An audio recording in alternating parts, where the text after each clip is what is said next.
Biology exam outline. Part B, matching.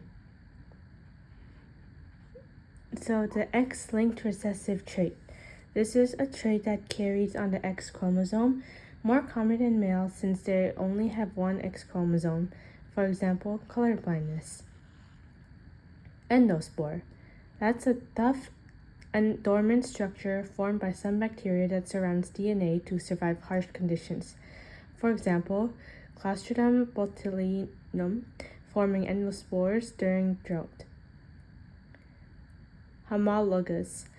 Pairs of chromosomes, one from each parent that carries genes for the same traits. Alleles. Different versions of the same gene.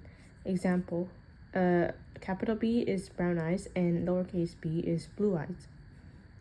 Non-disjunction. This is when chromosomes fail to separate properly during cell division, causing abnormal chromosome numbers. For example, Down syndrome, which is trisomy 21. Lysogenic cycle.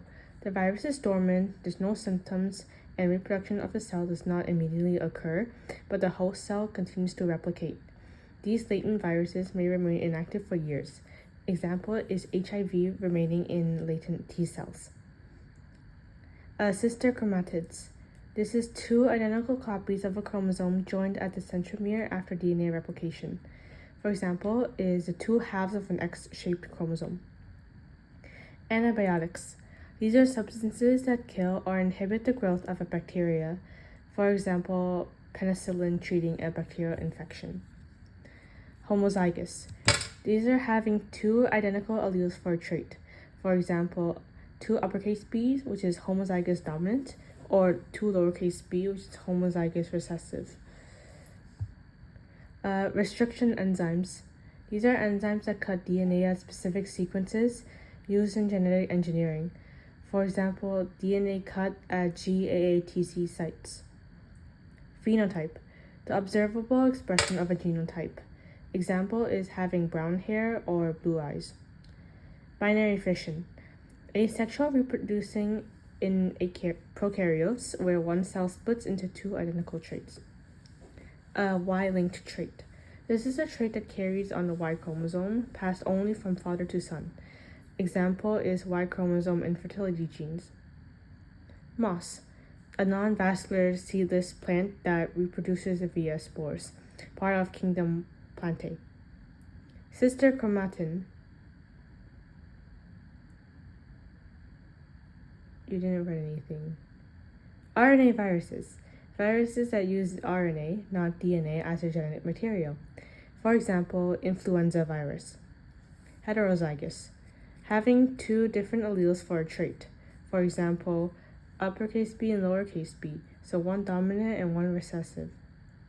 Retroviruses. RNA viruses that use reverse transcriptase to convert their RNA into DNA and insert it into the host genome. For example, HIV. Synapsis. The pair of homologous chromosomes during prophase 1 of meiosis. For example, homologous lining up side by side before crossing over. Capsid.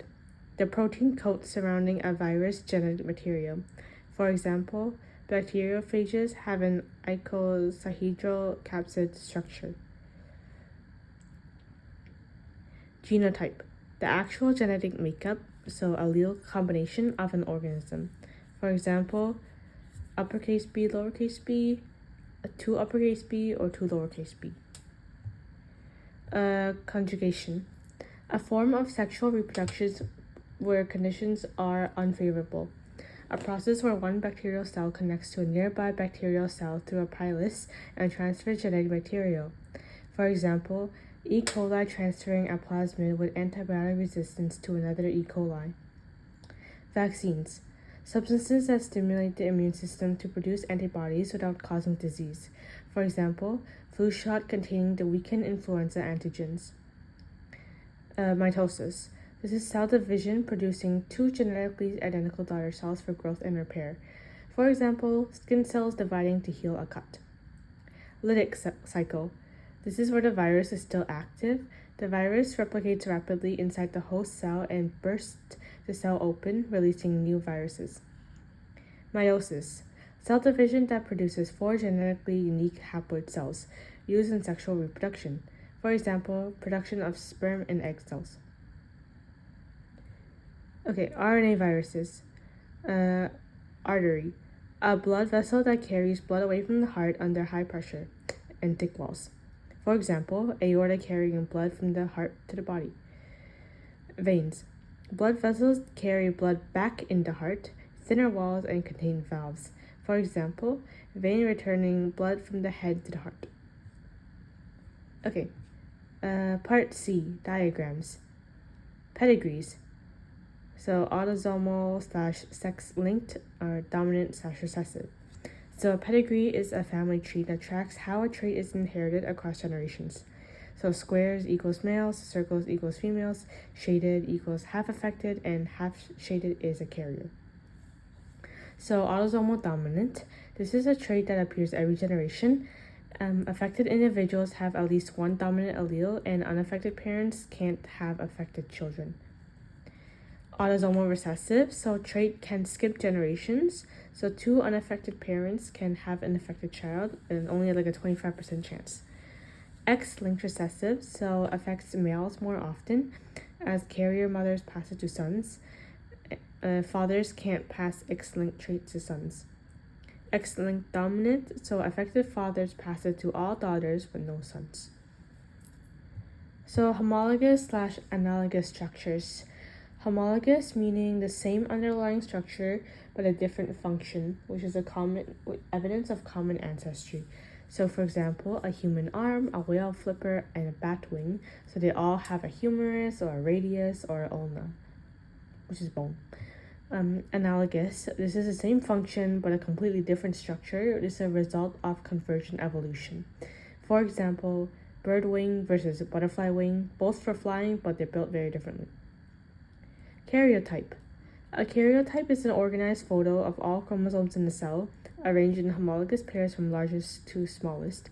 So pairs 1 to 22 are autosomes and pair 23 are sex chromosomes.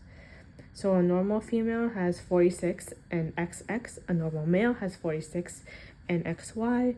Trisomy 21, which is Down syndrome, has an extra chromosome at pair 21.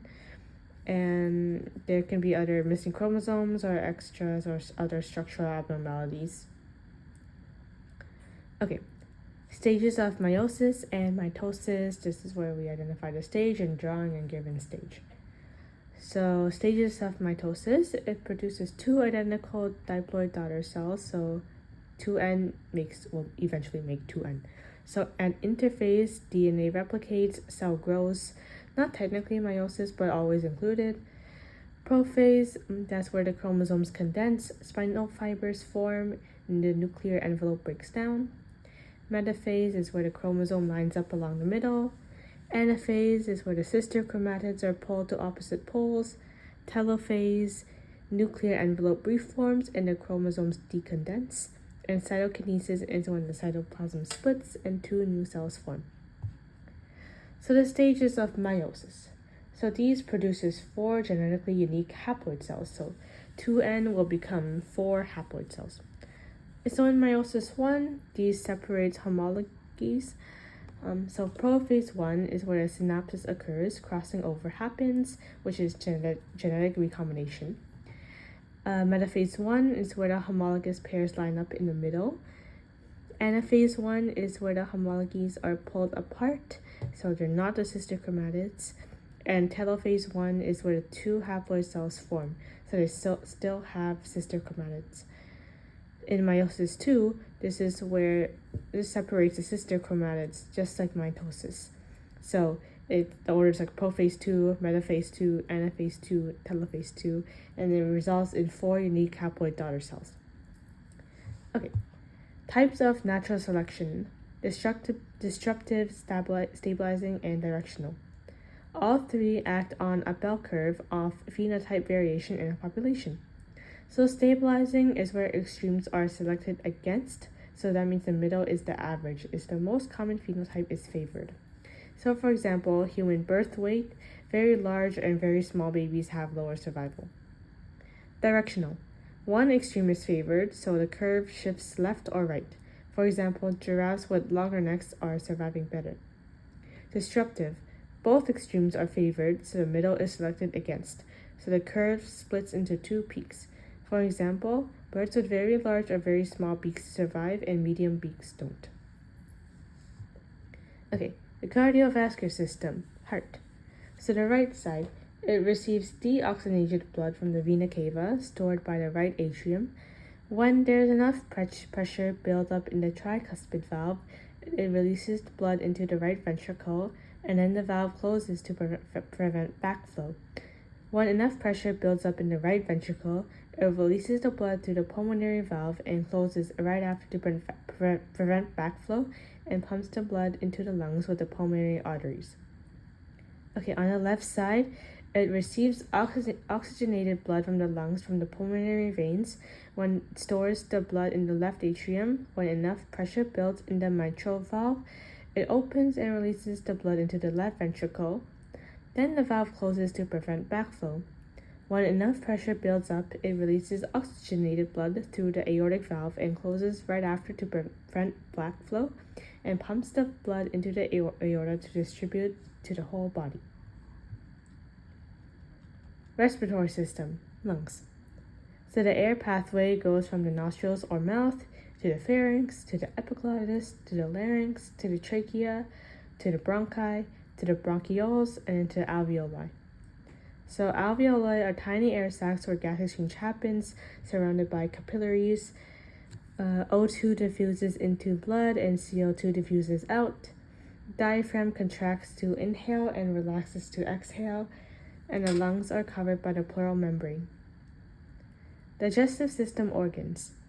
So the food pathway is the mouth to esophagus, to stomach, to small intestine, to large intestine, to rectum, and to anus. So the mouth, that's where mechanical and chemical digestive begins with saliva and amylase. The stomach churns the food and releases HCI and pepsin, which is for protein digestion. The small intestine is the main site of nutrient absorption, and villi increases surface area. Liver, that produces bile to emulsify fats. The pancreas releases digestive enzymes and bicarbonate into small intestine. And the large intestine absorbs water and forms solid waste. Okay, leaf cell. This is from period 1, section 13.2, and presentation slide 12. Okay, parenchyma cells. These are the most common cell type in plants. They have thin, flexible cell walls. They have a spherical shape, and the walls flatten when packed together. The functions is for storage, photosynthesis, gas exchange, protection, and tissue repair. So with chloroplasts, they're found in leaves and green stems, and they carry out photosynthesis. Without chloroplasts, they're found in roots and fruits, and large central vacuoles store starch, water, or oils. Collenchyma cells. These are elongated cells occurring in long strands or cylinders. Unevenly thickened cell walls. Its thinner portions can expand as the cell grows. This makes them flexible so the plant can bend without breaking. The function is to support surrounding cells, and a real-life example is the stringy bits in celery. Sclerenchyma cells. These are very thick secondary cell walls containing lignin, which makes the walls tough and hard. They're dead at maturity, so there's no cytoplasm, but the rigid cell walls remains. The function is to support for more mature plants, and there are two types: sclerids, which are stone cells. They are short, irregularly shaped, and randomly distributed, and are responsible for the gritty texture of pears and hard seed coats. Fiber cells, they are needle-shaped, thick walls, small interior, stacked end to end, and they form tough elastic tissue to make rope and linen. Okay, bacteria cell parts. So the cell wall, that provides shape and protection, like the peptidoglycan. The cell membrane, it controls movement of substances. Cytoplasm is where all the cell processes occur. Nucleoid region, that's the circular DNA, so there's no true nucleus. Ribosomes, which are for protein synthesis. Plasmid, which is small extracircular DNA. It often carries antibiotic resistance gene. Flagellum, this is a tail-like structure for movement. Pili, these are hair-like projections, help attach to surfaces or other cells. Conjugation. Capsule, and this is the outer protective slime layer in some bacteria. Okay, viruses. So the basic virus structure, so genetic material is either RNA or DNA, it's never both. Capsid, it's a protein coat surrounding the genetic material. Envelope, this is a lipid membrane surrounding some viruses, such as HIV or influenza, so not all viruses have this. And nucleic acid, this is DNA double-stranded or RNA single-stranded. Okay, bacteriophage. A bacteriophage is a virus that specifically infects bacteria. It has a very distinct icosahedral capsid shape. So the head capsid that contains DNA. The collar connects the head to the tail. The tail sheath contracts to inject DNA. And the base plate, it anchors the phage to the bacterial surface. And tall fibers attach to specific receptor sites on the bacterial cell wall. So think of it like a tiny syringe that affects that DNA into bacteria. Bacteriophages can follow either the lytic cycle, where it kills a cell, or lysogenic cycle, where DNA integrates and stays dormant. Okay, binary fission. This is asexual reproduction in prokaryotes, also bacteria. So number 1, DNA replication. The single circular chromosome is copied. Number 2, cell elongation. The cell grows longer, pushing the 2 DNA copies apart. Step 3 is septum formation. A wall forms down the middle of the cell. And step 4 is division. This is where the cell splits into 2 identical daughter cells. So the result is 2 genetically identical cells. It's very fast. So the E. coli divides in like 20 minutes. So this is why bacterial infections can spread so quickly. Part D, short answer. So compare and contrast, choosing one pair. So meiosis versus mitosis. Meiosis makes 2 identical diploid cells for growth and repair, and meiosis makes 4 unique haploid cells for food reproduction. Lytic versus lysogenic cycle. Lytic immediately kills the host cell, and lysogenic integrates DNA and stays dormant. Arteries versus veins. Arteries carries blood away from the heart, and they have thick walls and high pressure. Veins carry blood to the heart, they have thinner walls, and they have valves. DNA versus RNA. DNA is double-stranded, uses thymine, and stays in nucleus. RNA is single-stranded, uses uracil, and leaves nucleus. Prokaryotes and eukaryotes. Prokaryotes have no nucleuses, no membrane-bound organelles, and they're smaller.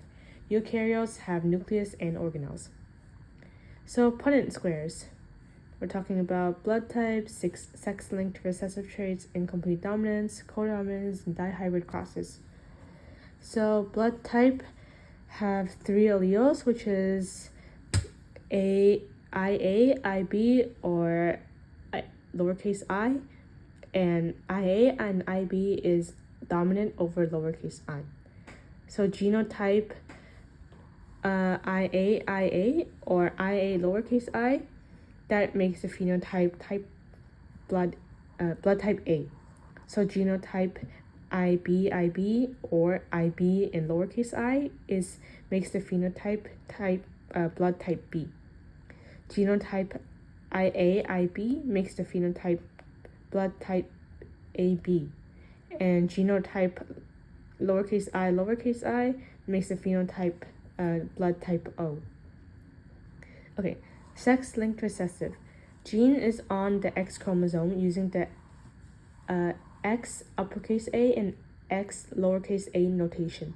For example, the carrier mother, which is uppercase A and X uppercase A, X lowercase a, by a normal father, which is X uppercase A and Y, that means 50% chance sons are affected. Okay. Incomplete dominance. Neither allele is fully dominant, so heterozygous show a blend. For example, red is RR by white, which is WW, makes pink, which is RW. Codominance. Both alleles are fully expressed at the same time. For example, the IA and IB blood shows both A and B antigens. Dihybrid cross. This tracks two traits at once, always using a 9 to 3 to 3 to 1 ratio when both parents are heterozygous, such as uppercase B, lowercase b, uppercase A, uppercase T, lowercase t, by the same heterozygous cross. So this uses the FOIL method of figure out gametes, then fill out by the 4x4 Punnett square. Okay, so given a number of chromosomes for an organism, drawing the given stage of meiosis. So steps to follow when given a number like organism had 2n equals 6. So step 1, n equals 3, that's the haploid number. And number 2, draw the correct number of chromosomes for the stage. So prophase 1, that's 3 pairs of homologies, so 6 chromosomes total, each made of 2 sister chromatids synapses together. Metaphase 1, so that's 3 homologous pairs lined up in the middle. Anaphase 1, that's the homologies pulling apart to the opposite pole, so 3 to each side, still as chromatid pairs. Metaphase 2 is where 2 sister chromosomes lined up single file in each of the 2 cells. Anaphase 2, that's when the sister chromatids are pulled apart, so 3 to each pole. And the end result is 4 cells, each with 3 single chromosomes. So the key tip is to always show the sister chromatids joined at the centromere until anaphase 2. Alright, theory of evolution. So Darwin's 4 main observations/ideas. Variation. That's the individuals in a population having different traits. Overproduction. Organisms produce more offspring than can survive. Competition. Individuals compete for limited resources such as food, mates, and space. And natural selection. Individuals with favorable traits survive and reproduce more, meaning those traits get passed on. Over time, traits in a population change, which equals to evolution. Other supporting evidence is the fossil record that shows gradual change over time. Homologous structures, so some bones, different functions, meaning common ancestor. Analogous structures is the same function, different structure, which is convergent evolution. Vestigial structures, these are leftover structures with no current function, such as a human tailbone. And molecular evidence, so similar DNA sequences between related species. Okay, types of evolution. Compare and contrast, so choosing one pair. So divergent evolution. One common ancestor splits into 2 or more different species over time. 2 or more species evolve increasingly different traits resulting from different selective pressures. For example, Darwin's finches developing different beaks on different islands. Convergent evolution. Unrelated species develop similar traits due to similar environments. 2 or more species become increasingly similar in appearance in response to similar selective pressures. For example, dolphins and sharks both evolved streamlined bodies. And coevolution. So 2 species evolving together, each influencing the other. As species co-evolve, one or both species may become increasingly dependent on the other. For example, flowers and their pollinators, bees evolving alongside flowering plants. So common themes in system unit to maximize absorption/efficiency. So the big idea across digestive, respiratory, and cardiovascular systems is, so the increased surface area equals more absorption equals greater efficiency. So each system does this differently.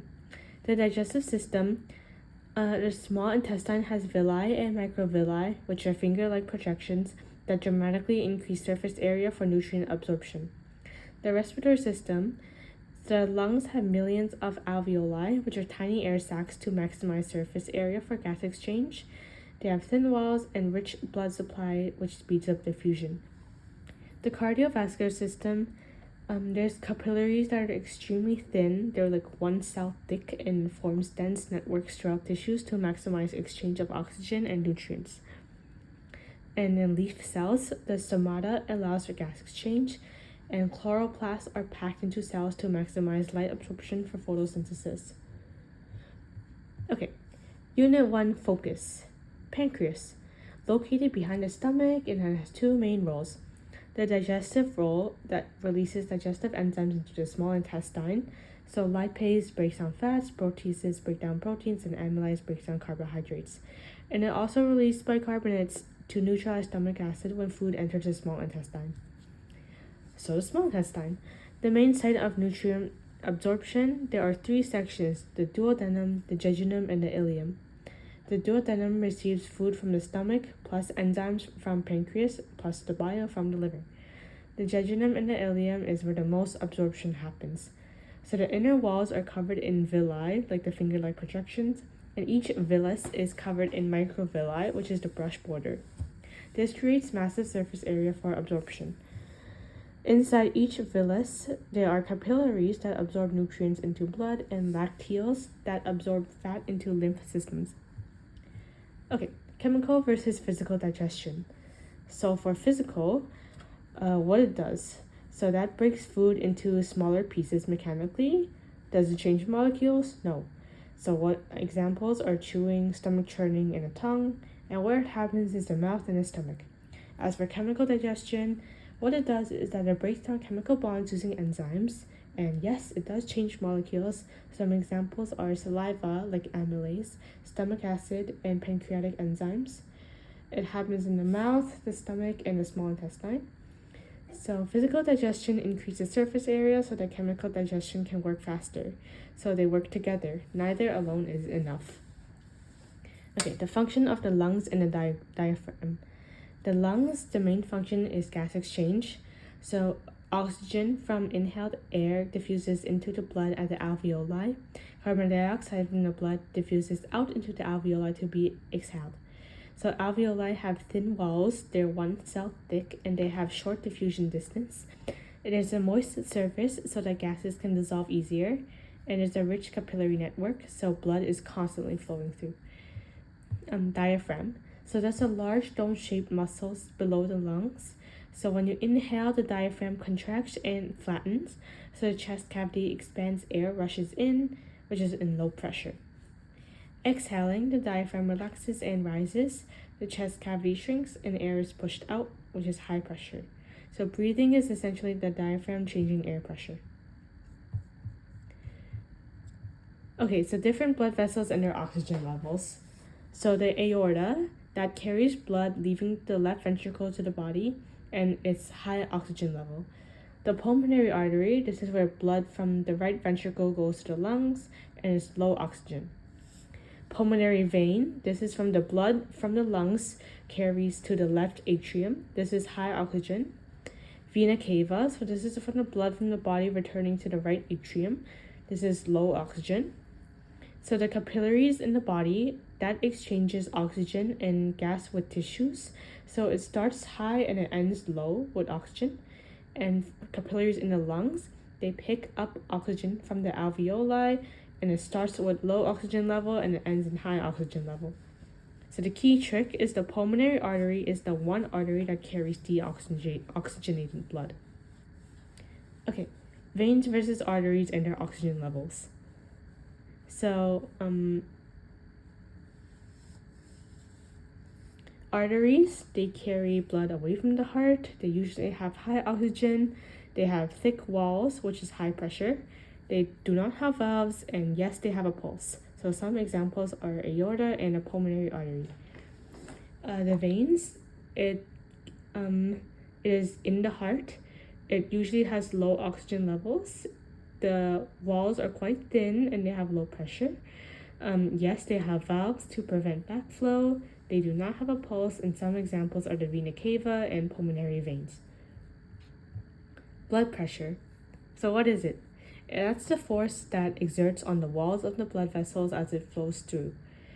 It measures in millimeters of mercury, so mmHg. It's written as two numbers, systolic and diastolic, for example, 120/80.